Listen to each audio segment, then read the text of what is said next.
Bom dia, pessoal! Hoje a aula vai ser sobre os modelos atômicos, revisando aí um pouquinho. Essa ideia de átomo, ela foi elaborada e modificada ao longo do tempo, tá? É importante, assim, nós percebermos que durante muito tempo haviam estudos relacionados ao átomo, porém não eram estudos concretos, eram estudos feitos em cima de questionamentos, né? Porque não havia como eles fazerem experimentos concretos. Durante muito tempo, isso foi sendo feito dessa forma. Quando Dalton, né, ele desenvolveu uma teoria sobre a composição química da matéria e a descrição dos átomos, ele veio trazendo aí um modelo de átomo mais completo e mais concreto do que aqueles que até então eram apresentados pelos antigos filósofos. O modelo de Dalton, ele trazia as seguintes características: que os átomos, eles eram partículas maciças e indivisíveis. Cada elemento químico possui um determinado tipo de átomo. Os átomos de um elemento químico são idênticos e os átomos de elementos distintos apresentam diferentes propriedades, tamanhos e massas. Os compostos químicos formam-se em razão da combinação de diferentes átomos e os átomos não podem ser criados nem destruídos. Embora atualmente saibamos que os átomos são divisíveis, a teoria de Dalton ela foi muito importante, pois ela trouxe novas informações que vieram incentivar os cientistas a estudar sua estrutura. Thomson, ele veio para propor o quê? Ele veio para propor que havia existência de partículas de carga negativa dentro do átomo, que logo depois foram chamadas de elétrons. E em 1897, ele formou, então, um modelo, que é esse que vocês estão vendo aí. O modelo atômico de Thomson, ele apresentava uma esfera carregada com carga positiva, dentro do qual os elétrons eles estariam distribuídos. Por causa desse modelo, Thomson ele ganhou o Prêmio Nobel de Física, em 1906. Né? Então, Thomson trouxe essa teoria. E Rutherford, logo depois, ele veio tentar comprovar essa teoria de Thomson ou melhorar essa teoria que Thomson havia feito, né? Ele fez diversas pesquisas relacionadas à estrutura da matéria e à radioatividade, que até lhe renderam um Prêmio Nobel de Química, no ano de 1908. Então, Thomson, junto com seus auxiliares, eles fizeram um experimento no qual direcionaram partículas de carga positiva sobre uma fina lâmina de ouro. O resultado esperado era que essas partículas atravessassem a lâmina com desvios pequenos, mas diversas partículas tiveram desvios grandes. Aí na imagem vocês estão vendo, né, o átomo de ouro e as partículas de carga positiva que atravessaram essa lâmina de ouro. Então, Rutherford, ele explicou que os desvios maiores seriam as cargas positivas do átomo e a maior parte de sua massa estariam concentradas em uma região muito pequena, que ele denominou núcleo, né? Então, ele aí já veio modificando aquela ideia de Thomson, que achava que o átomo era uma esfera e dentro desse átomo, dessa esfera, haviam ali as partículas positivas e negativas.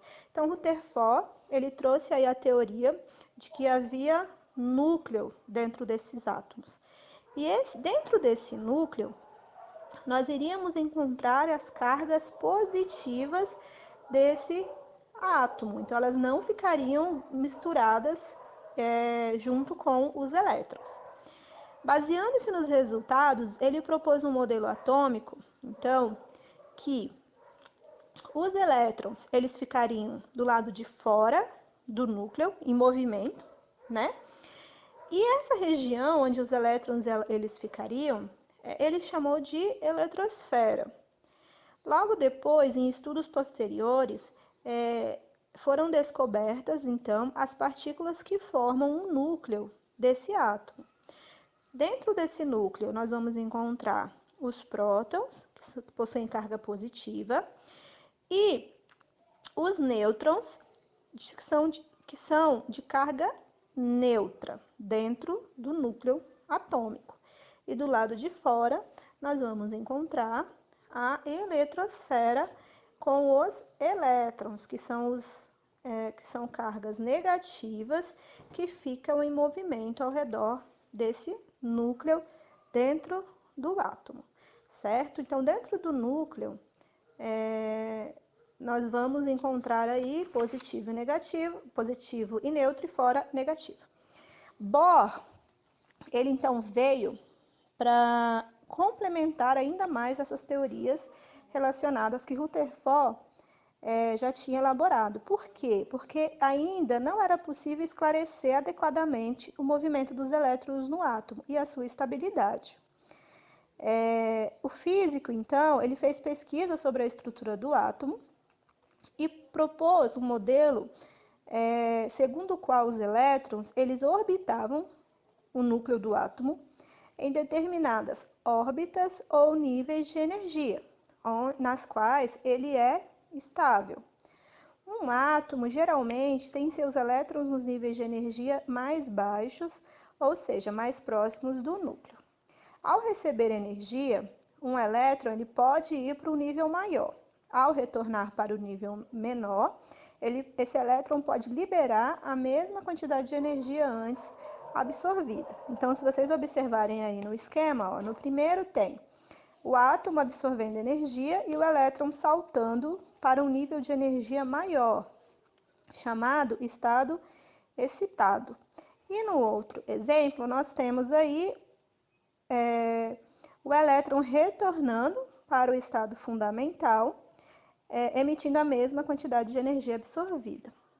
Essa representação que vocês estão vendo é a representação do modelo atual, né? O modelo atômico atual.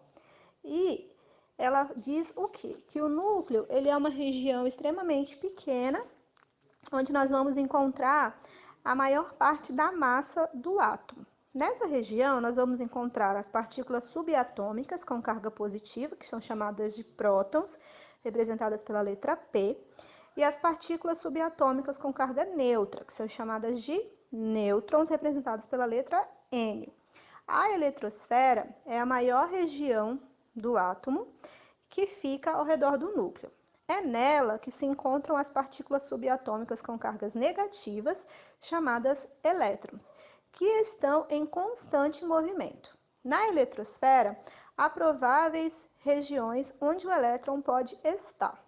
Então, esse modelo atômico que vocês estão observando é o modelo atômico atual, onde o átomo ele possui núcleo, eletrosfera, e esses elétrons orbitam ao redor do núcleo dentro de distribuições que são conhecidas como níveis de energia, que é o tópico da nossa próxima aula que